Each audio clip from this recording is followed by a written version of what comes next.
So, welcome to LiberalViewer First Wednesday Live Q&A. This is the live show I do on the first Wednesday of every month. It's the first Wednesday of June, so here I am taking questions live from my viewers, both in the comment section while I'm doing the broadcast, and I also store up the questions that people ask for the show over the past month, and I try to answer those first because I always appreciate questions asked beforehand that I can research a little bit, because they tend to be like political and legal questions where knowing more of the facts is definitely helpful. And so that's what I'm going to do this afternoon. I'm going to answer a few questions I got before the show started, and then I'm going to look into the comment section and try to get maybe a little live discussion going, or answer whatever questions you have. There's no on-topic and off-topic questions. This is just my live Q&A for my viewers once a month on the first Wednesday of the month, 4:30 p.m. Pacific. So let me get to the first question that is kind of a holdover from last month's. This is from Christopher Chavez. He asked about a video that I made. Those who may remember, I made a video about 5 months ago called Lie of Year, when Obama said, if you like your plan, you can keep it. I actually kind of disputed that when Obama said that, it was really a lie. And Christopher Chavez asked me about that, but didn't really give me the details I needed to be able to answer the question. So here he's actually giving me a link to an NBC article talking, and what he's basically talking about is predictions within the Obama administration that people were going to lose their coverage that they knew about, when President Obama was saying, if you like your health care plan, you can keep it. Here's a couple paragraphs from that NBC News story, and I put a link down to the entire story in the video description. You can see, none of this came as a shock to the Obama administration. Although the law states that policies in effect in March 2010 were grandfathered, meaning consumers could keep the policies even if they didn't meet the requirements of the new law.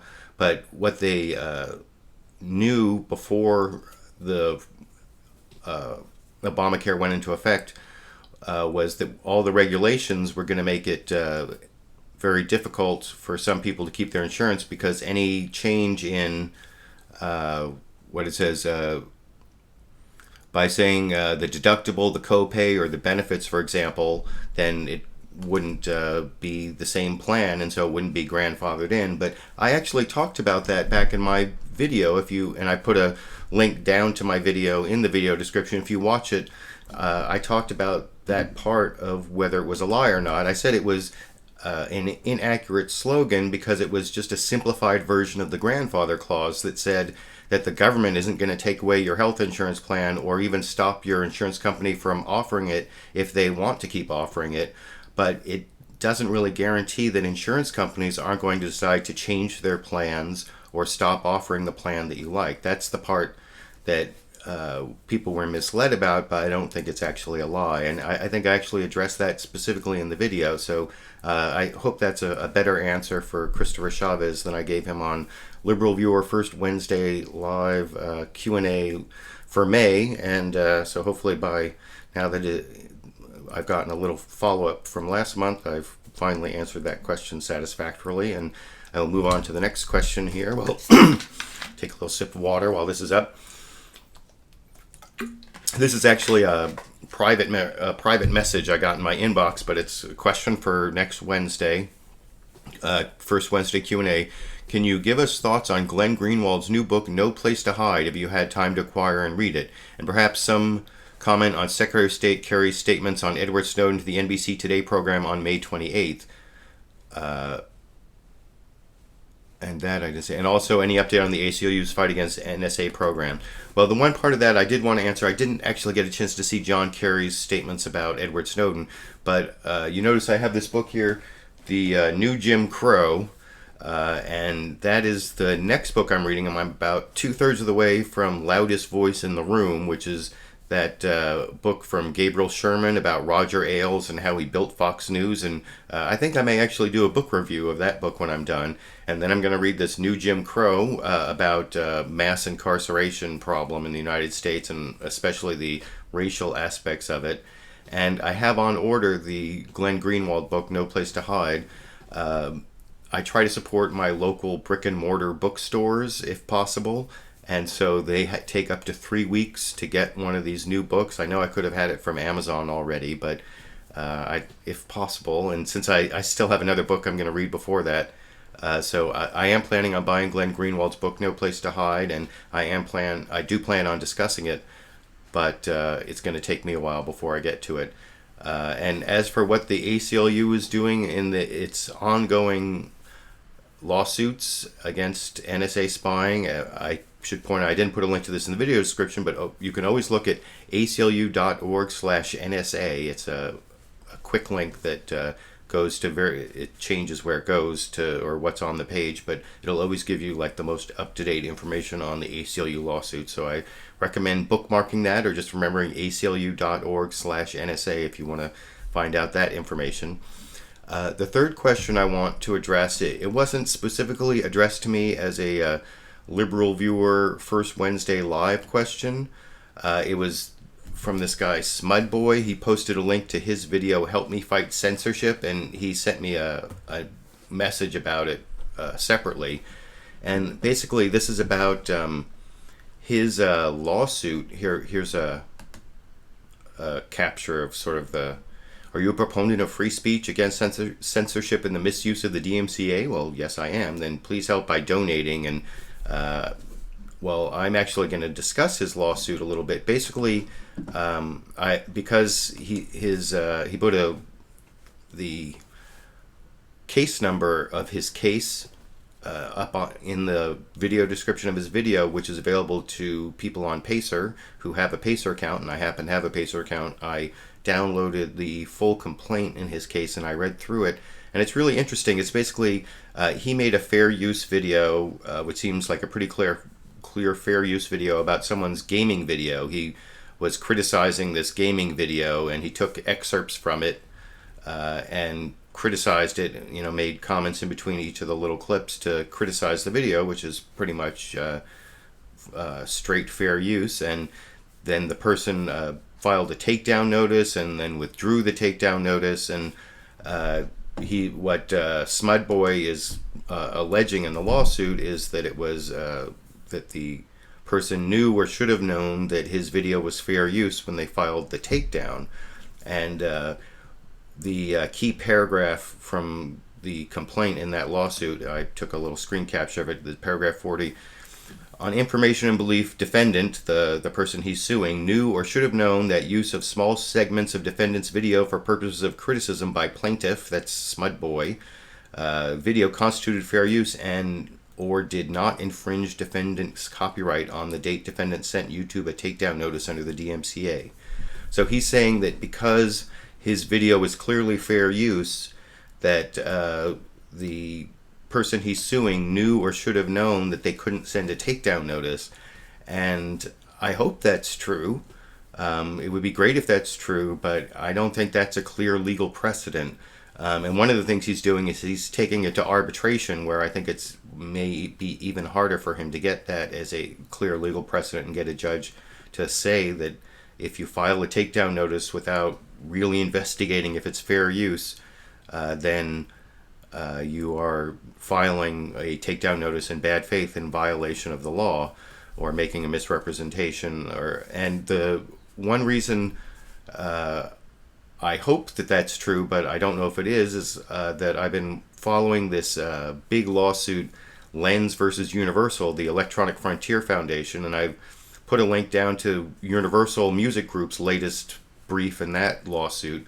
This is a lawsuit that goes back years and years. Someone put up a video of like their toddler dancing with some song in the background owned by Universal Music Group, and Universal Music Group temporarily took it down, and then it went back up, and the EFF is suing, saying basically the same thing, that Universal should have known that this couldn't have been copyright infringement. It was obvious fair use, and so it was a bad faith takedown. And here's a page showing the argument that Universal is making. Let me see if I can, in their opposition brief. And there's like tons, this has been going on for years, and there's actually another EFF brief after this that like totally tears this apart. So I'm not saying this is true, I'm just saying this is a possible argument. You can see their number one argument is that Section 515 creates liability for knowing representations that material is infringing, not for failing to consider fair use. And they make this argument, because fair use is an affirmative defense. You can claim someone is infringing your copyright, and then they have to make the affirmative defense of fair use. And then there's case law on that, and that's their argument. I hope they don't end up winning. I hope that when you file a takedown, you do have to think about fair use before you do it, but I'm not sure that's true. And so that is the most problematic part of that lawsuit, and I wanted to discuss that. And I gave his video a thumbs up. You can see it in my liked videos, and go check it out. And you can donate to him or follow his lawsuit on his channel if you are so inclined. And so I wanted to look at that. And then before I get to the let me see, scroll through here. Looks like I've got about a dozen people or so watching at the moment, and a couple questions. And if I don't get enough questions to go for a full half hour, that's fine. I don't mind ending the show a little early today. I notice the shorter the videos are, the more views they get. Oh, before I leave the whole Smud Boy copyright issue, I did want to say a little bit about copyright, because I've been having a lot of frustration about copyright on YouTube lately. So much so that I've almost thought that I should stop making videos and maybe spend my time suing YouTube instead. Because, I did LiberalViewer Sunday live clip roundup last Sunday, and there are no ads on it. It's not monetized, so the whole day's work is uncompensated for me. Not that's the number one concern, but it is one reason that I've kept going on my YouTube channel so long, is that it does earn me some money, so it seems to have an additional value to the work I put in. And so when YouTube takes a copyright claim, that what it does is it makes it so you can't monetize your video. Even if you immediately dispute it, the copyright owner has 30 days to either reply or do nothing before the claim expires. And as long as the claim is in dispute, YouTube doesn't let me monetize the video. And if you're making videos about breaking news like I am, you can't, in 30 days, no one's going to watch that video anymore. It's a video about the breaking news last Sunday. Almost all the views it gets are going to be in the first 7 days, and or 7 or 8 days, I've noticed, and then totally drops off. So basically, YouTube is giving copyright owners the power to unmonetize my videos for 30 days and make them virtually worthless, and so that's really frustrating. And then to add insult to injury, I got a couple other claims from NBC this last week on a couple other videos, one of which was for the same clip I had already disputed a claim on last December, the exact same clip from the exact same copyright owner.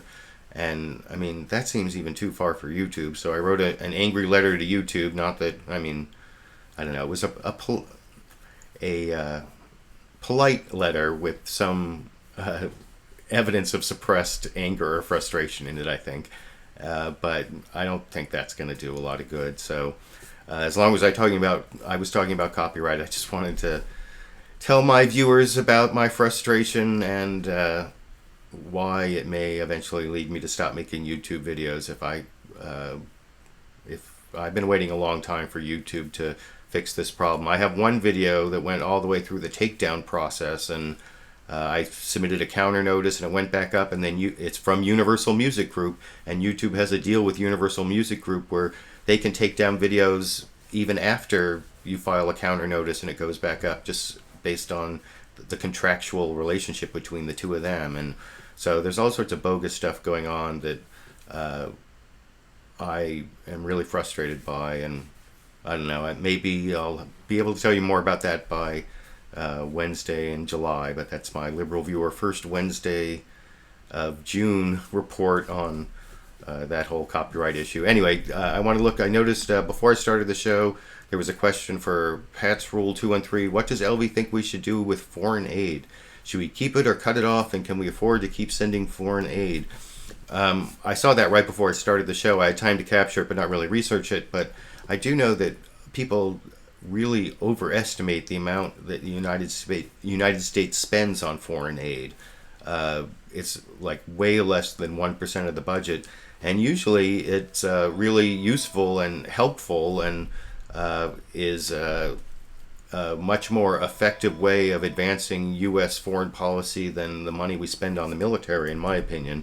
So I don't think that we should be cutting foreign aid, or that we spend too much on foreign aid. I think it's a really small amount, and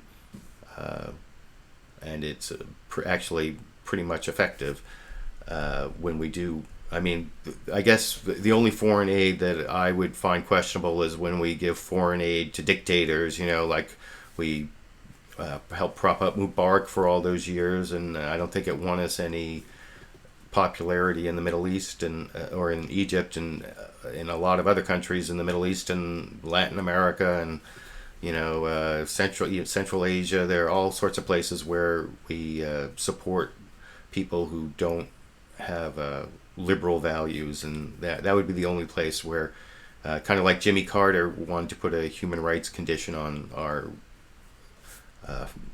foreign aid. So I would definitely agree with that. Let me see. I've got a couple other questions that people have posted.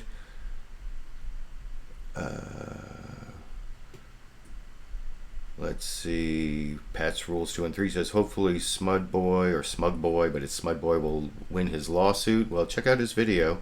Oh, Pat's Rules 2 and 3 says, do not leave YouTube. Well, I've been on YouTube since July 2006. I'm coming up on my 8th anniversary. And, the thing is, I actually like making videos more than I like suing people, even though I am a lawyer and all. But that's why one of the reasons why I make videos rather than practicing law, and I'd really rather make the videos. But it just gets, you don't know how much time I spend, how many dozens and dozens and dozens of content ID claims I've had to dispute, and how many frustrating emails I've sent, and sometimes getting no answer, and having all these arbitrary rules. And I know most of you probably aren't content creators, you're just viewers, so you don't, and certainly don't engage in fair use. But I think if you look at my liked videos, or just a couple months back, there was one from, I think it's yourmoviesucks.com, or I can't remember, some movie reviewer who did this long video on the YouTube content ID system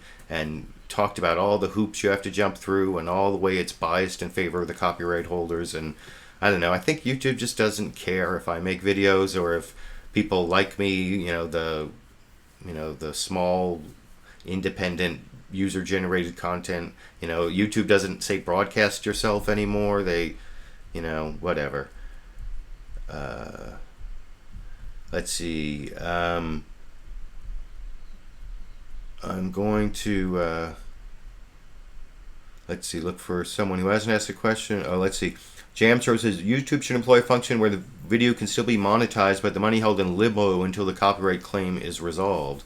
Well, I would go a step further than that. I would say, while the dispute is pending, they should let me monetize the video, and because an accusation is not the same as evidence of wrongdoing. YouTube says I'm guilty until proven innocent. Also, I've been a YouTube partner for like 7 years almost. In November I've been a YouTube partner for 7 years, and as a partner, doesn't that mean that YouTube should trust me after some period of time? I've done like a dozen DMCA counter notices. I've done dozens and dozens of these content ID copyright claim disputes, and every time I stand behind my video, every time I win the dispute, I win the claim, except when they rig the system with that one where even when I did my DMCA counter notice, Universal still gets to take the video down. But I mean, YouTube has no interest in finding ways to give more power to user-generated content, or to, trust people over time, and it's just very frustrating. And as long as I'm doing this monthly show, I thought I would vent my frustration. I haven't talked about it a lot, but it just built up over time, and so I guess I just wanted to talk about that. And I really appreciate those of you who have showed up for the show. I see I got myself about 15 or 20 people watching live, and I do appreciate those of you who took a Wednesday afternoon or whatever time it is where you are to come watch the show, ask me questions live or beforehand, and I'll be doing the show next June. And I'm not quitting YouTube anytime soon, but just as it gets more and more frustrating, and I actually have a really good theory of the case as to how YouTube could be sued on this. So, and I could probably make more money from that, and I might do more good that way for the long-term acceptance of fair use on YouTube. So I don't know. I'll keep you updated on that, but I should be making another edited, produced video in the next couple days. I might be criticizing Fox News coverage of these 12-year-olds who killed in the name of Slender Man. That's one possibility. And then I was actually thinking of doing a video that's a movie review talking about the theme of the movie The Hobbit for some reason. I just happened to be watching The Hobbit Part 1 the other day, and I saw Gandalf actually say the theme of the movie, so I thought I might make a video about that. But those are a couple ideas. I should have something up in the next couple days, so look for that. And of course, LiberalViewer Sunday Live Clip Roundup every Sunday at 6:30 p.m. Pacific Time. I will be doing that again as usual this Sunday. I hope to see you all there. Thank you for joining me, and I'll be seeing you all around the internet.